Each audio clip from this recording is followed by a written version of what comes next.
잠시 보신 것처럼 달러원 환율은 오늘도 역사상 쉽게 보지 못했던 고점 인근에서 등락하는 중입니다. 원화의 실질적인 가치는 비상계엄 당시보다 더 떨어지면서 글로벌 금융위기 이후 가장 낮다는 집계 결과가 나왔습니다. 김성훈 기자. 네, 김성훈입니다. 네, 원화 가치 하락이 심각한 수준이라면서요.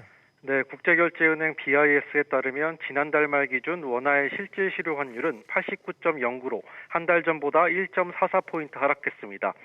실질 실효 환율은 한 나라의 화폐가 무역 상대국 화폐보다 실질적으로 어느 정도의 구매력을 가졌는지를 나타내는데 기준인 100보다 낮으면 화폐 가치가 저평가돼 있음을 의미합니다. 89.09는 비상계엄 사태 이후 불확실성이 최고조에 달했던 올해 3월 89.29보다 더 낮고요. 금융위기 때인 2009년 8월 말 이후 16년 2개월 만에 최저 수준입니다. 국가별 순위를 보면 BIS 통계에 포함된 64개국 중에 일본과 중국에 이어 세 번째로 지수가 낮았고요. 하락폭은 뉴질랜드에 이어 두 번째로 컸습니다. 이런 하락의 배경이 뭡니까? 네, 복합적인 대내외 요인들이 작용한 결과로 볼 수 있는데요. 최근 AI 거품론 등으로 위험 회피 심리가 커지고 시장의 유동성이 마르면서 달러가 강세를 보이고 있고요. 국내 투자자들의 해외 투자 열기와 국내 증시에서의 외국인 투자자의 매도세도 원화 가치의 하방 압력으로 작용 중입니다.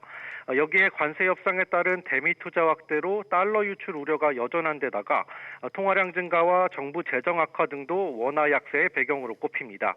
원화 가치가 하락하면 수출 기업들의 수익성이 개선되는 측면이 있지만 대미 투자액과 원자재 등 수입 비용 증가 부담이 더 큰데요. 특히 휘발유값 등 물가를 상승시켜 서민 경제가 타격을 입을 수 있습니다. 시장에선 현재 1,470원 선인 달러원 환율이 내년 상반기에 1,540원까지 오를 수 있다는 전망도 나옵니다. SBS 비즈 김성훈입니다. 이어서 요동치는 부동산과 그에 따른 대출 시장의 변화 연달아 짚어보겠습니다. 국민은행과 하나은행이 이번 주 가계대출 창구를 사실상 닫습니다. 나머지 대형은행들도 시간 문제라는 우려가 나옵니다. 오수영 기자. 네, 오수영입니다. 네, 은행별로 대출 셧다운 상황 어떻습니까? 네, 국민은행은 지난 22일부터 비대면 채널에서 올해 실행되는 주택담보대출의 신규 접수를 중단했습니다. 다른 은행에서 국민은행으로 갈아타는 대환대출과 비대면 신용대출 상품도 지난 22일부터 중단 중입니다. 오늘부터는 대면 창구에서도 올해 실행분 주택구입 자금용 주담대 접수를 하지 않습니다. 하나은행은 내일부터 올해 실행되는 주택담보대출과 전세대출의 신규 접수를 제한합니다. 신한과 우리은행도 조만간 올해 대출문을 닫을 가능성이 커지고 있습니다. 신한은행 관계자는 다른 은행의 제한으로 당행으로 쏠림 현상이 심해진다면 비슷한 조치를 고려할 수 있다고 전했습니다. 우리은행 관계자도 각 영업점 부동산 금융상품 한도를 월별로 10억 원으로 제한하고 있고 신용대출의 경우 지난 7일부터 대출 비교 플랫폼을 통한 유입을 막고 있다면서도 향후 가계대출 증가세에 따라 비대면 채널 판매 중단 등 추가 조치를 검토할 것이라고 설명했습니다. 네, 이런 전반적인 조치의 배경이 뭡니까? 네, 올해 가계대출 한도가 초과됐기 때문입니다. 올해 들어 이달 20일까지 늘어난 4대 은행의 가계대출은 총 7조 8,953억 원입니다. 당초 이들 은행이 금융당국에 제출한 올해 증가액 한도 목표 5조 9,493억 원보다 32.7%가 많습니다. 앞서 당국은 지난 6.27 대책 발표 때 하반기 총량 증가 목표액을 올 초 설정액의 절반 수준으로 줄여달라고 했고 은행들이 이에 맞춰 새 수치를 냈으나 11월 하순까지 불어난 규모가 이미 목표를 33% 넘긴 겁니다. 초과율은 은행에 따라서 낮게는 9.3%에서 높게는 59.5%에 이릅니다. SBS 비즈 오수영입니다.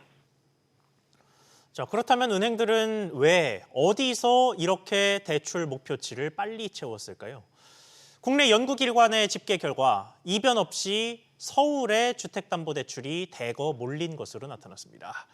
특이한 것은 연령이었는데 상대적으로 자산이 적은 40대 이하가 대출을 대부분 끌어다 썼습니다. 지용배 기자. 네, 지용배입니다. 네, 우선 지역별 차이부터 정리해 주시죠. 네, 한국금융연구원이 코리아 크레딧 뷰로 표본 자료로 추정한 결과인데요. 지난 2분기 말 기준 서울 거주자 주담대 잔액은 직전해보다 11.5% 증가했습니다. 반면 경기 인천을 포함한 타 지역은 5.2%에서 6.5% 증가하는 데 그쳤습니다. 서울이 이들의 약 2배 수준에 달한 겁니다. 보고서에 따르면 지난해부터 수도권과 비수도권 간 평균 주담대 잔액 증가율 격차가 벌어지기 시작했는데요. 특히 작년 4분기부터는 수도권 내에서도 서울이 경기, 인천보다 더 빠르게 증가했습니다. 네, 그리고 연령별 분석이 눈에 띄던데요. 네, 40대 이하의 차입 증가가 두드러졌습니다. 이들은 지난해 4분기부터 올해 상반기까지 3개 분기 동안 직전해보다 1인당 평균 8천만 원을 더 빌렸습니다. 반면 같은 기간 50대 이상 차주에선 차입금이 1천만 원 늘어나는 데 그쳤습니다. 이 기간 40대 이하에서 청구채 원리금 상환 비율은 26.9%, 28.6%로 강남과 강북이 비슷한 수준이었습니다. 자료를 분석한 김현열 연구위원은 서울 내 주택 구입을 위해 소득, 주담대 비율 등이 허용하는 최대한의 대출을 일으켰을 것이라고 분석했습니다. 물론 627, 11호 부동산 대책이 반영되며 지역별 주담대 격차가 완화될 걸로 보이는데요. 다만 40대 이하의 서울 선호 현상이 이어질 경우 주담대 규제 부작용으로 서울 전월세 가격이 집중적으로 증가할 수 있다는 분석입니다. SBS 위즈 지웅구입니다. 젊은 층의 이른바 영끌 현상 조금 더 짚어보겠습니다. 지난해 서울의 30대 무주택 가구가 10여 년 만에 최대치였던 것으로 나타났습니다. 결혼과 취업이 늦어지고 금리 상승기에 따른 대출 부담 증가로 내 집 마련을 미룬 세대가 누적됐던 건데 이들의 불안감과 박탈감이 올해 폭발하면서 앞서 보셨던 대출 쏠림을 만들어낸 것으로 해석됩니다. 신다미 기자. 네, 신다입니다. 네, 수치부터 보겠습니다. 30대 무주택 가구가 얼마나 많았습니까? 네, 지난해 서울에 거주하는 30대 중 무주택 가구는 52만 7,700가구로 집계됐습니다. 재작년보다 17,000가구 증가하며 관련 통계가 작성된 2015년 이후 최대치를 기록했는데요. 서울의 30대 무주택 가구는 지난 2015년부터 2018년 45만 6천여 가구까지 줄었다가 이듬해부터 6년 연속 늘어났습니다. 반면 서울의 30대 집주인은 3년째 줄고 있는데요. 지난해 서울 30대 주택 소유 가구는 18만 3,456가구로 전년보다 7,893가구 줄었는데요. 무주택 가구가 주택 소유 가구보다 2.9배 많아 그 격차는 역대 가장 큰 수준으로 벌어졌습니다. 네, 이렇게 차이가 벌어진 이유가 뭡니까? 네, 국가데이터처는 취업과 결혼 시기가 늦어지며 주택 매입 시기가 늦어진 것이 하나의 요인이라며 서울은 특히 1인 가구가 많다 보니 주택 소유율이 낮아지고 있다고 설명했습니다. 정부가 올해 내놓은 초강력 부동산 대책으로 주택시장 진입 장벽이 더욱 높아졌을 것이란 관측도 나오는데요. 그러나 청년층은 1인 가구라도 주거 안정과 자산 형성을 위한 내 집 마련이 필요하다고 보고 있습니다. 토지주택연구원이 만 19세에서 39세 청년 무주택 1인 가구 700명을 대상으로 지난해 8에서 9월 설문한 결과 응답자의 83.2%가 향후 내 집 마련이 필요하다고 응답했습니다. 청년 주거 안정을 위해 가장 필요한 지원 정책으로는 주택 구입자금 지원과 전세자금 지원이 가장 많았고 다음으로 공공임대주택 공급과 공공분양주택 공급 순이었습니다. SBS 비즈 신다입니다. 이렇게 누적된 무주택자들과 폭발한 불안감이 겹쳐 본격화된 서울의 아파트값 상승세는 현재 진행형입니다. 정부가 3차례에 걸친 부동산 대책을 내놓으면서 중간에 등락이 있었지만 이번 달 들어서 다시 가격이 강하게 튀어오른 것으로 나타났습니다. 박연신 기자. 네, 박연신입니다. 네, 정부의 의도대로라면 규제의 영향으로 가격이 위축됐어야 하는데 오히려 반대였습니다. 그렇습니다. KB부동산 11월 동향에 따르면 이달 매매 가격 상승률이 5년여 만에 최고치를 기록했습니다. 이번 조사는 이달 10일 기준으로 3중 규제가 담긴 10.15 대책 발표 이후 상황이 반영된 건데요. 서울 아파트 매매 가격은 한 달 전보다 1.72% 상승했습니다. 18개월 연속 오름세를 보였습니다. 지난해 가장 높았던 10월보다 상승폭이 더 커진 겁니다. 지역구별로 살펴보면 동작구가 3.94% 뛰며 2018년 이후 최대폭 상승을 기록했고 성동, 광진, 마포, 송파 등 한강변을 따라 강한 상승 흐름이 퍼졌습니다. 서울 25개 자치구 가운데 하락한 곳은 단 한 곳도 없는 것으로 집계됐습니다. 네, 앞서 규제의 영향으로 거래가 줄어들기 시작했다는 소식 저희가 자주 전해드렸는데 그럼에도 불구하고 가격이 오르게 된 이유가 뭡니까? 대출 문턱이 높아지고 매물도 줄었지만 더 오른다는 기대 심리는 여전해서 거래 금액이 높아진 것으로 풀이됩니다. 서울을 제외한 수도권도 마찬가지입니다. 경기 아파트는 0.49% 상승한 건데요. 특히 분당, 수정, 광명, 하남 등 주요 거점이 강세를 이끌었습니다. 전세 시장도 들썩이고 있습니다. 서울은 0.56% 오르면서 28개월 연속 상승세를 보였는데요. 강동, 광진, 송파, 동작 등 매매 강세 지역과 전세 강세 지역이 거의 겹치는 양상을 보였습니다.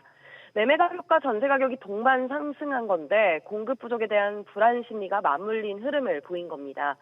규제도 꺾이지 않은 가격에다 줄어드는 매물, 기대 심리가 유지된다면 상승 압력은 당분간 이어질 가능성이 커 보입니다. SBS 비즈 박연신입니다. 다음 소식입니다. 하청 노동자들이 원청과 직접 교섭할 수 있도록 한 이른바 노란봉투법이 내년 3월 시행됩니다. 이를 앞두고 정부가 조금 전에 법의 구체적인 작동 방식을 정하는 시행령의 주요 내용을 발표했습니다. 하청 노동자의 교섭권이 구체적으로 어떻게 보장되느냐가 경영계와 노동계 모두의 관심사였는데 자세한 내용 짚어보겠습니다. 서주연 기자. 네, 소진입니다. 네, 내용을 보니까 원하청 노조의 단일화와 분리가 모두 내용에 포함됐던데 자세한 결론 전해주시죠.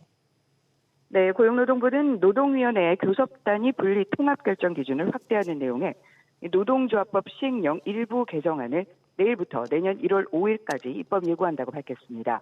원청과 하청노조의 원활한 교섭을 지원하기 위해 교섭창구 단일화 절차의 틀 안에서 교섭단위 분리 제도를 활용하는 방안을 추진하는 게 골자입니다. 노조법상 사업장 내 노조가 2개 이상인 경우 교섭창구를 단일화해야 하는데요.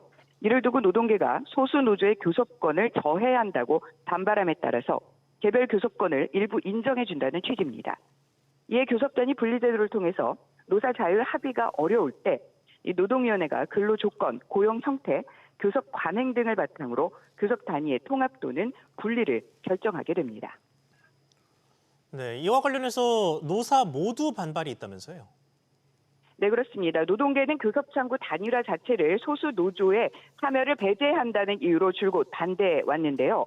전국민주노동조합 총연맹은 오늘 정부 브리핑장 앞에서 기자회견을 열고 노조법 개정 취지를 무력화하는 시행령 계약을 즉각 중단하고 폐기하라고 주장했습니다. 경영계에서는 이번 시행령에 포함된 분리제도가 확대되면 교섭창구 단일화 제도의 취지를 흐릴 수 있고 이미 안정적으로 이루어지고 있는 교섭 또한 흔들릴 수 있다는 측면에서 우려의 목소리가 나오고 있습니다. SBS 비즈 서주연입니다. 지난 여름 지급됐던 민생회복 소비 쿠폰, 혹시 아직 안 쓰신 분들은 서두르셔야겠습니다. 1차와 2차 모두 오는 일요일인 30일 사용 기간이 만료됩니다. 이때까지 안 쓰시면 그대로 사라집니다. 이정민 기자. 네, 이정민입니다. 네, 일단 아직 사용되지 않은 소비 쿠폰이 얼마나 남았습니까?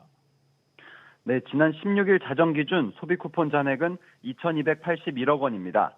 행정안전부에 따르면 신용, 체크카드로 지급된 소비 쿠폰 지급액 97.5%, 9조 688억 원 가운데 8조 8,407억 원이 사용됐습니다. 행안부는 사용하지 않은 소비 쿠폰 잔액은 소멸된다며 오는 30일 안에 전액을 사용해달라고 당부했습니다. 앞서 정부는 카드사와 함께 국민 비서 서비스, 문자 메시지 등을 통해 소비 쿠폰 미사용자에게 사용 마감일을 안내해왔습니다. 네, 사용 이전에 대상자들에게 지급은 거의 다 이루어진 거죠? 네, 지급률은 97에서 98% 수준입니다. 정부는 지난 7월부터 1차 소비 쿠폰을 한 사람당 15만 원에서 45만 원씩 전 국민에게 지급했는데요. 지급 대상인 5,060만 7천여 명 가운데 98.96%, 약 5,007만 9천 명에게 9조 원 넘게 지급됐습니다. 2차 소비 쿠폰은 지난 9월부터 소득 상위 10%를 제외한 국민 90%를 대상으로 10만 원씩 4,453만 명에게 약 4조 5천억 원이 지급됐습니다. 신용 체크카드 지급이 전체의 68.5%고 나머지는 지역사랑 상품권이나 선불카드로 지급받았습니다. SBS 비즈 이정민입니다. 공장마다 탄소 배출권을 할당하고 친환경 공장은 이를 거래해서 이익을 남길 수도 있도록 한 제도가 증권사 시스템에 진입합니다. 제도의 개념 자체는 친숙하지만 정부와 업체들 사이의 일이라서 시장이라고 부르기에는 다소 폐쇄적이었는데 큰 폭의 개방이 이루어졌습니다. 엄하은 기자. 네, 어마운입니다. 네, 아직 개인 참여까지는 안 되는 것 같던데 어떤 식으로 거래됩니까? 그동안은 한국거래소를 통해 직접 배출권을 거래해야 했지만 주식처럼 증권사 거래 시스템을 통한 거래가 가능해졌습니다. 위탁거래를 원하는 업체는 배출권 등록부 거래 방식 변경을 신청한 뒤 증권사의 계좌를 개설하면 됩니다. 할당 대상 업체는 위탁거래와 직접 거래 중 하나를 선택해야 합니다. 앞서 배출권 거래제 시행령 개정에 따라 배출권 할당 업체뿐만 아니라 보험사, 은행, 집합투자업자 등도 배출권 시장에 참가할 수 있게 됐습니다. 이에 따라 배출권 시장에 참여할 수 있는 곳은 할당 대상 800개 업체와 금융기관 등으로 확대됐습니다. 단 금융기관과 연기금은 위탁거래를 통해서만 배출권 거래가 가능합니다. 현재 개인 투자자들은 배출권 ETF 등을 통한 간접 참여만 가능한데요. 기후에너지 환경부 등이 개인 투자자들도 현물거래 시장에 직접 참여할 수 있도록 추진하고 있지만 가능 시점은 미정입니다. 자, 그러면 이번에 개방된 위탁 매매에는 어느 증권사가 뛰어들었습니까? NH투자증권이 국내 증권사 중 처음으로 탄소 배출권 위탁 매매 서비스를 오늘 시작합니다. 지난해 NH투자증권은 배출권 거래 중개업 시범 참여자로 선정된 바 있는데요. 이후 배출권 등록부를 관리하는 기후부 온실가스 종합정보센터와 한국거래소, NH투자증권이 위탁거래 시행을 위한 정보 시스템을 구축해 왔습니다. 올해 초 위탁거래 개시가 예상됐지만 시스템 개발 등의 이유로 11월로 미뤄진 건데요. 이에 따라 내년부터 탄소 배출권 거래가 활성화될 것이란 기대감이 커지고 있습니다. SBS 비즈 엄하은입니다. LG전자가 가전 등 주요 제품의 애프터 서비스 출장비를 인상하기로 했습니다. 통상 삼성전자와 LG전자가 비슷한 수준으로 AS 출장비를 올려왔던 만큼 삼성전자의 비용 인상도 조만간 이루어질 것으로 보입니다. 김한나 기자. 네, 김한나입니다. 네, 일단 LG전자의 인상폭이 얼마나 됩니까? 네, LG전자가 일반 기간의 경우 기본 출장비는 28,000원, 저녁 휴일 출장비는 33,000원으로 인상할 예정입니다. 이전보다 각각 12%, 10% 오른 수준인데요. 바뀐 출장비 기준은 냉장고와 세탁기 등 전 제품을 대상으로 다음 달 1일부터 적용됩니다. LG전자는 물가와 운영비 등 재반 비용 상승으로 출장비를 인상하게 됐다고 설명했습니다. 네, 그러면 삼성전자도 일반 기간 출장비를 따라서 높일까요? 삼성전자는 지난해 성수기에 출장비를 더 받는 요금제를 신설했는데요. 이후 LG전자도 지난 5월 성수기용 출장비를 신설하면서 비용 인상에 나섰습니다. 양사가 비슷한 금액으로 출장비를 책정하는 만큼 이번에는 삼성전자가 일반 기간 출장비를 올리는 줄인상 가능성이 점쳐지는데요. 소비자들은 가전을 고칠 때 출장비 외에도 부품비와 수리비 등을 따로 내야 하기 때문에 부담은 커질 수밖에 없어 보입니다. SBS 비즈 김한나입니다. 다음으로 관심 기업들의 경영 소식 연달아 전하겠습니다. 금융당국이 홈플러스 사태와 관련해 MBK 파트너스 측에 징계를 사전 통보했습니다. 직무 정지에 해당하는 중징계가 유력한데 일각에서는 롯데카드의 대주주 자격도 유지하기 어려울 것이란 관측이 나옵니다. 신성호 기자. 네, 신성호입니다. 네, 우선 중징계가 확정되지는 않았습니다만 이미 통보는 된 상태죠. 네, 그렇습니다. 금융당국이 기관 전용 사모펀드 운용사의 직무 정지가 포함된 중징계를 추진하는 것은 이번이 처음입니다. 당초 금융감독원은 검찰 수사 결과가 나오기 전까지 제재를 보류하려 했지만 이찬진 원장 취임 이후 기류가 달라지며 전면 재조사를 단행한 바 있습니다. 금융감독원은 그간 홈플러스 상환 전환 우선주의 상환권 조건이 홈플러스 측에 유리하게 변경되면서 국민연금 등 투자자의 이익을 침해했는지를 들여다봤는데요. 중징계는 금융위원회를 거쳐 최종 확정됩니다. 징계가 확정되면 국민연금이 위탁 운용사 자격을 취소할 가능성도 있어 파장이 커질 것으로 보입니다. 이에 대해 MBK 파트너스 측은 향후 제재심 등 이어질 절차에서 성실하게 소명하도록 하겠다고 설명했습니다. 자, 그런데 MBK의 롯데카드 대주주 자격까지 위태롭다는 것은 무슨 말입니까? 네, 현재 금융당국은 MBK의 롯데카드 대주주 적격성에 대해 들여다보고 있는데요. 롯데카드 해킹 사태가 터진 마당에 이번 일로 중징계까지 받게 되면 자격을 당할 수 있다는 관측도 제기됩니다. MBK는 현재 특수 목적법인 한국 리테일 카드 홀딩스를 통해 롯데카드의 지분 약 60%를 보유하고 있는데요. 자격을 유지하지 못한다면 MBK 측은 보유 중인 롯데카드 지분을 강제로 매각해야 합니다. 앞서 이찬진 금융감독원장도 지난달 국정감사에서 대주주 적격성 관련 질의에 대해 필요시 엄격 조치하겠다고 밝힌 바 있습니다. SBS 비즈 신성우입니다. 1년여간 비상 경영을 이어가고 있는 롯데그룹이 이르면 이번 주 임원 인사를 진행할 전망입니다. 그간 고강도 쇄신과 체질 개선을 중시했던 신동빈 회장이 이번 인사에서 신상필벌을 택할지 혹은 안정감 있는 선택을 할지 관심이 쏠리고 있습니다.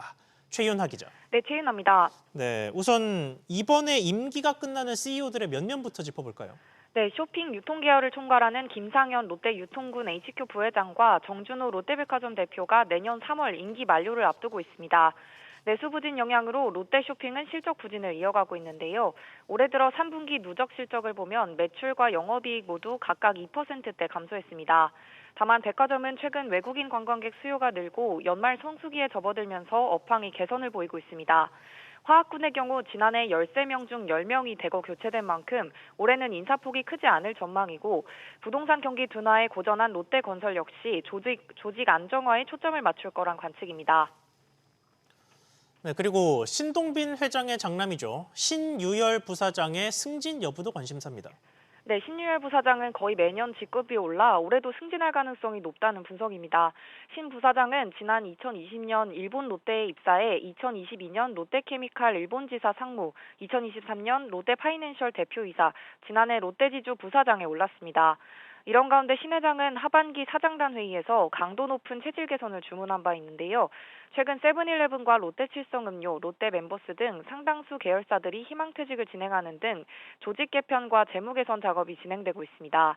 이에 따라 이번 인사에서 임원 수를 줄이고 직무 중심의 조직 개편이 함께 진행될 것이란 분석이 나옵니다. SBS 비즈 최윤아입니다.